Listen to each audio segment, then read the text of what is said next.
السلام علیکم ورحمۃ اللہ وبرکاتہ۔ سب سے پہلے تو تمام بھائیوں کو سلام۔ امید کرتا ہوں سارے خیریت سے ہوں گے۔ آج کا ٹاپک ہے رفع الدین۔ اس پہ بہت سے دوست ابھی بھی کنفیوز ہیں، جو نہیں مانتے، جو منکرین ہیں، ان کے لیے ویڈیو میں نہیں بنا رہا سیریسلی، کیونکہ جو حدیث کے منکرین ہیں انہوں نے میری بات کیا سننی ہے۔ لیکن جو لوگ کنفیوز ہیں، یار یہ کرنا ہے نہیں کرنا، حضور پاک نے منع کر دیا تھا، حضور پاک نے نہیں منع کیا تھا، حضور پاک نے کبھی کیا کبھی نہیں کیا، ان لوگوں کے لیے میں یہ ویڈیو بنا رہا ہوں۔ اور یہ ویڈیو دیکھنے کے بعد نا یقین کریے گا کہ اگلی نماز آپ رفع الدین کے ساتھ پڑھیں گے۔ سب سے پہلے تو یار مجھے اردو بولنا صحیح سے نہیں آتی، تو کوئی ایسا لفظ میرے منہ سے نکل جائے جو آپ کو برا لگے تو اس کے لیے میں معذرت چاہتا ہوں۔ اچھا، پہلے میں کچھ اعتراضات اٹھاتا ہوں ان کے علماء کے، اور اس کے بعد میں ان کا جواب دیتے ہوئے آپ کو لاجیکل اتھینٹک بات سمجھاتا ہوں کہ سر یہ پورا مسئلہ ہے کیا۔ ویسے تو بہت سی احادیث ہیں، میں وہ ساری احادیث نہیں بتاؤں گا، میں آپ کو 2 یا 3 احادیث میں یہ ثابت کر کے بتاؤں گا کہ حضور پاک نے اپنی زندگی میں آخر دم تک رفع الدین کیا، اور حکم بھی دیا۔ میں حکم بتاؤں گا آج کو کہ حضور پاک نے حکم دیا کہ نماز تم نے رفع الدین کے ساتھ پڑھنی ہے، حکم بتاؤں گا میں آپ کو آج۔ سب سے پہلا اعتراض کہ یار وہ جب آتے تھے نماز پڑھنے حضور پاک کے پیچھے، صحابہ کرام منافق، صحابہ کرام نہیں کہتے، منافق کہتے ہیں یہ لوگ، تو وہ نا یہاں انڈر آرمز میں بت رکھ کے آتے تھے۔ تو حضور پاک صلی اللہ علیہ وسلم نے انہوں نے حکم دیا کہ رفع الدین کیا کرو تاکہ بت گر جائیں۔ پہلی بات تو یہ کہ بت پہلی بار جب رفع الدین کرتے ہو نا تبھی گر جائیں گے، اور جب نہیں گرنے تو نہیں گریں گے، اس طرح بھی کر لو گے آپ۔ لیکن یہ کوئی بات نہیں ہوئی۔ جو مین اتھینٹک اس میں لوجیکل میں آپ کو ایک دلیل دیتا ہوں۔ سر جس صف میں خالد بن ولید رضی اللہ عنہ جیسا بندہ کھڑا ہو، جس صف میں ابوبکر، عمر، عثمان، علی کھڑے ہوں، یعنی کہ جنہوں نے رومن پرشین سلطنت کا وہ حال کیا، وہ لوگ کھڑے ہوں، کسی کی مجال ہے یار کہ وہ بندہ بت رکھ کے آئے؟ کسی کی مجال ہے؟ تو کیا یار، کیا لوجک دیتے ہیں یہ لوگ؟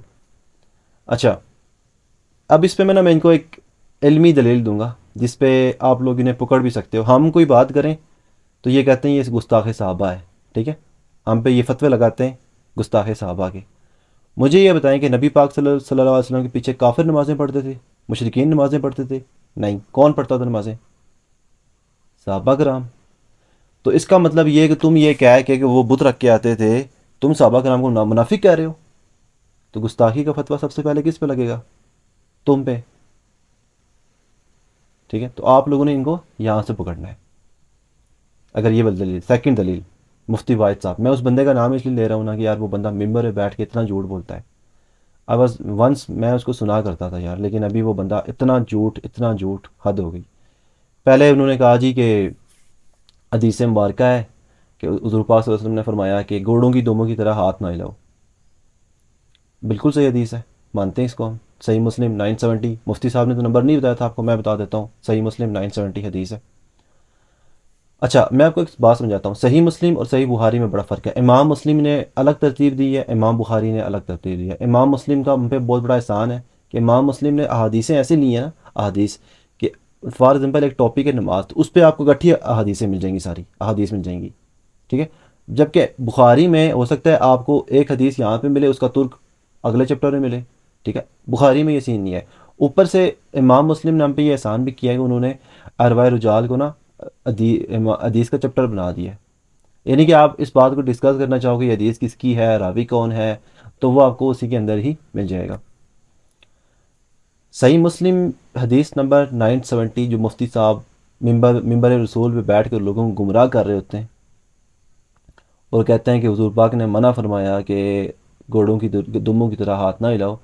سر اتنی محنت جہاں پہ آپ نے کیا وہاں پہ کاش اب 970 تو پڑھ لی، لیکن 971 971 نہیں پڑھی۔ 971 حدیث میں میرے بھائیوں ہے کہ جب وہ لوگ اتحیات میں بیٹھتے تھے، اس ٹائم کے صحابہ کرام اتحیات میں بیٹھے اور ہم سلام کرتے ہیں نا، جب سلام کرتے ہیں وہ لوگ ہاتھ بھی لاتے تھے، سلام کیا ہاتھ لایا، تو حضور پاک صلی اللہ علیہ وسلم نے منع فرمایا کہ آپ لوگوں نے گھوڑے کی دم کی طرح ہاتھ اس طرح نہیں ہلانا۔ مفتی واحد صاحب نے کیا کیا، عوام کو گمراہ کرنے کے لیے کچھ لوگوں کے بغض میں آ کے یہ کہہ دیا کہ سر یہ رفع الدین کے بارے میں ہے، لیکن انہوں نے یہ ہمت نہیں کی اور نہیں بتایا کہ 971 حدیث کیا جو اس حدیث سے منسلک ہے۔ تو میرے بھائیو یہ حدیث سلام کے لیے تھی، اس کے بعد آج دن تک قیامت تک کوئی بھی سلام جب پھیرے گا تو صرف ہم سلام کرتے ہیں، ہاتھ نہیں لاتے، ٹھیک ہے؟ تو میرے خیال سے آپ کو یہ بات سمجھ آ گئی ہوگی، اور مفتی صاحب کا ایک بہت بڑا جھوٹ بھی آپ کے سامنے آ گیا ہوگا۔ میں اس لیے نام لے رہا ہوں کہ یار جو بندہ ممبر رسول میں بیٹھ کے منکرین حدیث ہوا پڑا ہے، اس کے بارے میں بھائی اس کا ہم نام کیوں نہ لیں، سر عام لیں گے؟ یہ وہی عالم ہے مفتی واحد صاحب جنہوں نے صحیح بخاری 2812 امبار کو ایک باغی جماعت قتل کرے گی، اس کو کہہ رہے تھے گڑی ہوئی حدیث ہے، یہ وہی عالم ہے، بتاتا چلوں میں آپ کو۔ اچھا، پھر ان کا جی اعتراض آتا ہے کہ ترمیزی میں ایک حدیث ہے 257 حدیث ہے، حدیث ہے عبداللہ بن مسعود رضی اللہ عنہ سے کہ حضور پاک نے جب نماز پڑھائی تو صرف پہلی بات ہاتھ کھڑے کیے۔ یہاں پہ بھی یہ عالم آپ کو گولی کراتے ہیں۔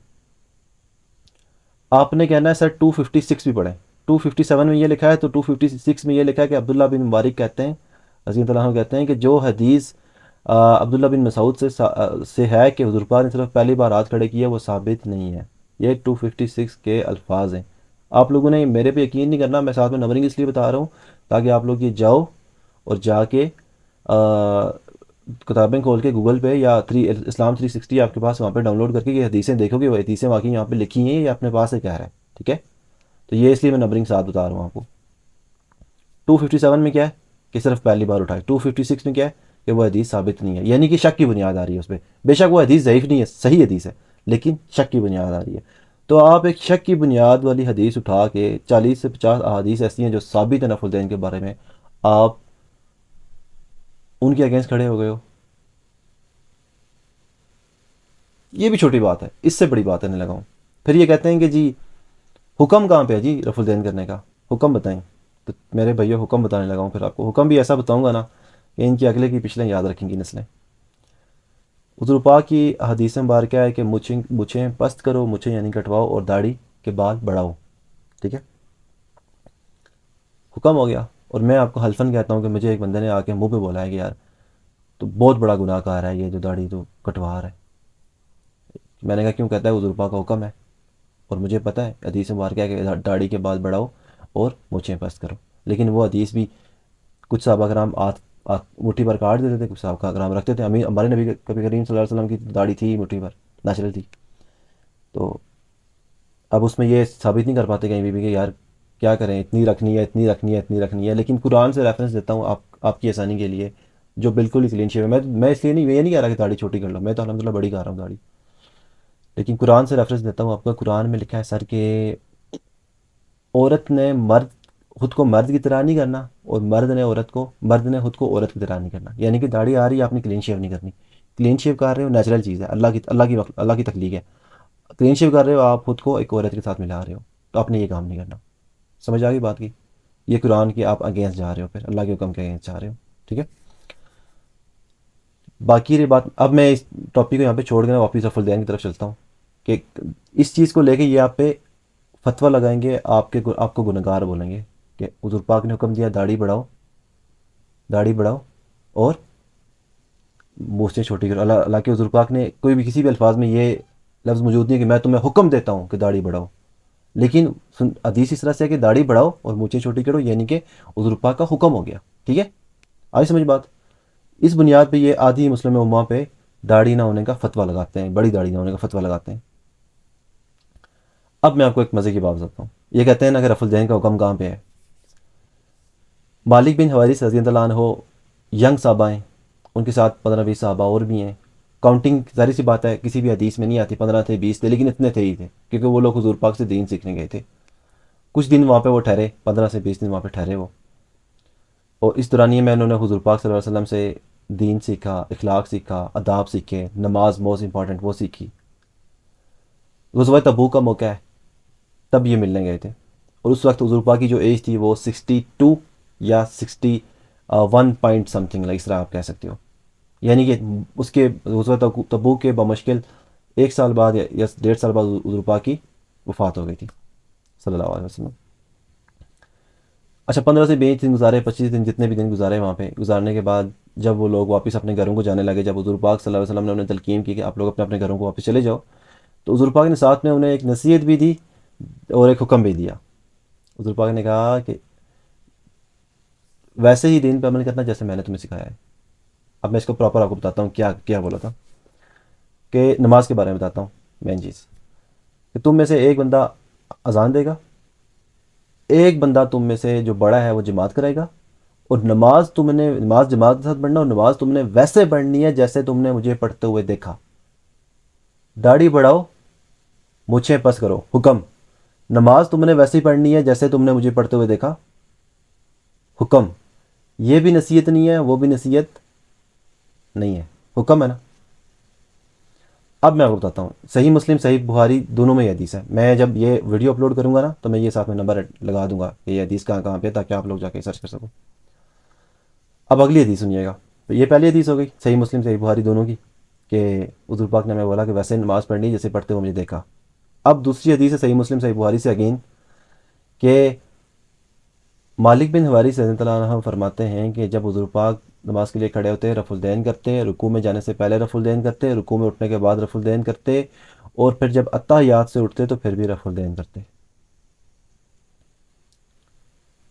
اب مجھے یہ سارے علماء کرام یہ بتائیں کہ داڑھی بڑھاؤ، مونچھوں کو پست نہ کرو حکم ہے، تو جیسے میں نے تمہیں نماز پڑھائی ویسے نماز پڑھنا یہ حکم نہیں ہے. اور یہ حکم تب آ رہا ہے جب حضور پاک اپنی حضور پاک کی وفات سے 1 سال پہلے کا حکم ہے. چلو 1.5 سال کر لیتے ہیں یار، 2 سال کر لیتے ہیں، ٹھیک ہے، ان کے لیے میں 2 سال کر دیتا ہوں. 2 سال کے دورانیے میں کوئی پاکستان کا ایک عالم جو رفع الدین کے اگینسٹ ہے مجھے یہ بتا دے کہ اس 2 سال کے دورانیے میں حضور پاک نے رفع الدین چھوڑی ہو، یا حضور پاک نے رفع الدین منع کیا ہو، یا حضور پاک نے رفع الدین کے بغیر نماز پڑھی ہو. کوئی ایک حدیث ثابت کر کے دے گا. صحیح حدیث کی میں بات ہی نہیں کرتا، صحیح حدیث چھوڑ دیں، صحیح حدیث تو ان کے اگلے پچھلے نکال نہیں سکتے، ان کو پتہ ہی نہیں ہے حدیث کی کتاب میں لکھا گیا ہوا ہے. ضعیف حدیث بتا دیں کہ کوئی ایک ضعیف حدیث ایسی ہے جس میں حضور پاک نے منع کیا ہو یا چھوڑی ہو نماز. اگر نہیں ہے تو خدا را امت مسلمہ کو، امت محمدی کو مت گمراہ کرو. ایک عظیم جو سنت نبوی ہے اس سے مت ہٹاؤ، صرف اس لیے کہ یار یہ جب رفع الدین کرے گا تو یہ اہل حدیث لگے گا یا یہ شیعہ کی طرح نماز پڑھ رہا ہے. صرف اس وجہ سے آپ لوگ ایک سنت سے محروم کر رہے ہو ہمیں. میں نے ٹو بی آنیسٹ میں نے 24 سال بغیر رفع الدین کے ساتھ نماز پڑھی ہے. 24 سال اپنی ایج بتا رہا ہوں، کنٹینیوسلی ظاہر سی بات ہے نہیں پڑھی نماز، لیکن میں ابھی تقریباً 1.5 سال ہو گئے ہیں، دوست آلموسٹ میرے خیال سے 2 سال ہونے والے ہیں میں رفع الدین کے ساتھ نماز پڑھتا ہوں. مجھے کافی عرصہ لگا اس چیز کی تحقیق کرنے میں، لیکن now I am totally confident. مجھے کانفیڈنٹ ہے اس چیز پہ کہ یار یہ چیز صحیح ہے، یہ چیز غلط ہے. آپ کے سامنے میں پیش کر رہا ہوں. ابھی میں سے جو آخری دلیل دوں گا نا اس کے بعد آپ اتنا جھوم جاؤ گے نا، اتنا آپ خوش ہو جاؤ گے. اگلی نماز آپ رفع الدین کے ساتھ پڑھو گے کیسے؟ بہرحال یہ ثابت تو ہو گیا کہ حضور پاک نے حکم دیا تھا، یہ تو میں نے آپ کو ثابت کر دیا نا، اور انہی کی زبان میں ثابت کیا. یہ نہیں کہا کہ میں نے حضور پاک کی نصیحت کی تھی، میں نے انہی کی زبان میں ثابت کیا ہے کہ یہ وہی لوگ ہیں جو کہتے ہیں داڑھی بڑھاؤ، مونچھوں پست کرو، ممبر پہ بیٹھے کہتے ہیں کہ یہ حکم ہے. تو سر یہ بھی حکم ہے کہ بس یہ اس سے بڑا حکم ہے.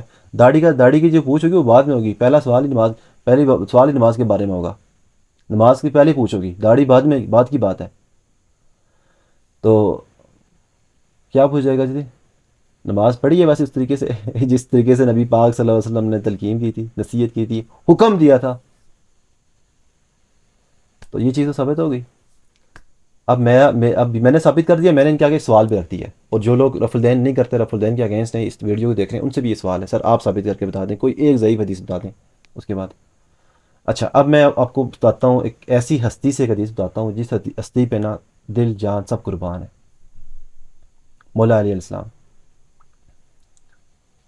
حضور پاک کا گھر، صحابہ کرام تو بات کی بات رہ گئی، حضور پاک کا گھر اپنا. مجھے یہ بتائیں کہ آپ مجھے اس سے میں پہلے ایک سوال کرتا ہوں، مجھے یہ بتائیں آپ کو اپنی اولاد زیادہ عزیز ہوتی ہے یا اپنے دوست زیادہ عزیز ہوتے ہیں؟ اولاد. صحابہ کرام کون؟ حضور پاک کے دوست. مولا علی کون؟ حضور پاک کا گھر. سب سے پہلے مسلمان کون؟ مولا علی. سب سے پہلے نماز کس نے پڑھی حضور پاک کے ساتھ؟ مولا علی. حضور پاک کی نسل کس سے چلی؟ مولا علی. جس کا مولا میں اس کا مولا کون؟ مولا علی. اور جو لوگ منکرین حدیث ہیں، جو لوگ مولا علی علیہ السلام سے بغض رکھتے ہیں، علی سے بغض رکھے گا مگر مومن. مومن ہے مگر علی سے بغض رکھے گا.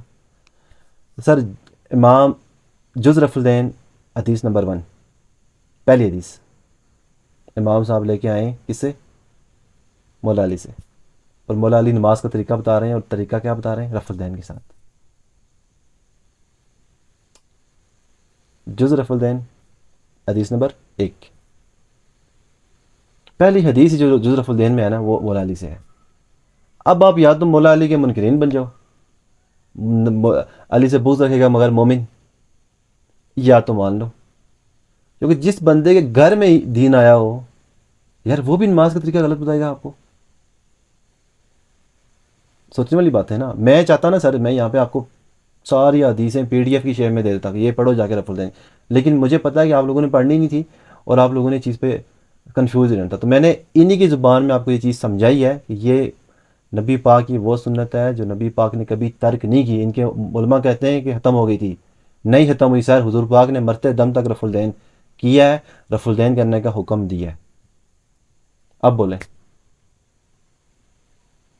اب بھی کوئی بندہ اگر اس چیز پہ تحقیق نہیں کرتا اور نمازیں پڑھ رہا ہے تو اس کا اللہ ہی مالک ہے.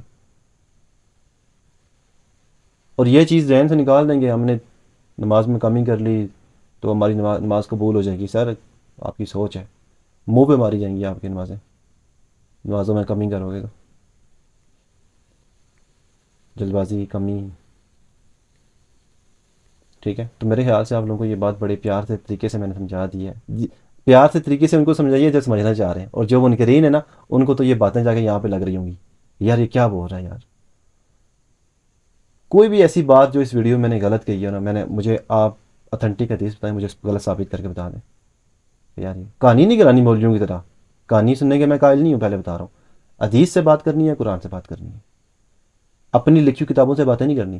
اور آپ کے یار ان کے جتنے بھی بڑے ہیں نا جن کو یہ مانتے ہیں، وہ سارے کے سارے رفع الدین نکالتے، چاہے دیوبندی ہوں، چاہے بریلوی ہوں، چاہے کوئی بھی ہوں. ان کے جتنے بڑے ہیں نا جن کے یہ پیروکار ہیں، جہاں پہ ان کے فرقے کی بنیاد ہے، وہ سارے کے سارے رفع الدین کے قائل ہیں.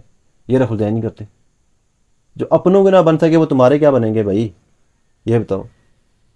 تو میرے خیال سے آپ کو سمجھ آ گئی ہوگی کہ رفع الدین کا چیپٹر کیا ہے، رفع الدین کا امپورٹنس کیا ہے، رفع الدین کرنا ہے نہیں کرنا. اب یہ نمبرنگ میں نے کچھ نمبرنگ تو میں نے آپ کو بتا دی ہے، باقی جتنی بھی حدیث میں نے کوٹ کی ہیں نا، ان کی نمبرنگ میں آپ کو بتا دوں گا ساتھ میں اٹیچ. جب میں ایڈیٹنگ کروں گا نا اس ویڈیو کی تو میں اس میں ساتھ میں لگا دوں گا. آپ لوگوں نے کیا کرنا ہے، اپنے ان دوستوں کو ٹیگ کرنا ہے اس میں ویڈیو میں جو لوگ کنفیوز ہیں. جو منکرین ہیں میں ان کی بات نہیں کر رہا، ان کو چھوڑ دو، انہوں نے نہیں ماننی بات. منکرین حدیث، منکرین مولا علی، ان لوگوں کو چھوڑ دو آپ. ٹھیک ہے، ان کو آپ چھوڑ دو. حضور پاک نے فرمایا تھا کہ میں اس پوائنٹ پہ بھی نہیں آتا، ابھی رفع الدین پہ ہی رہتا ہوں. اہل بیت والے ٹاپک میں آتا ہی نہیں ہوں، میں رفع الدین پہ ہی رہتا ہوں.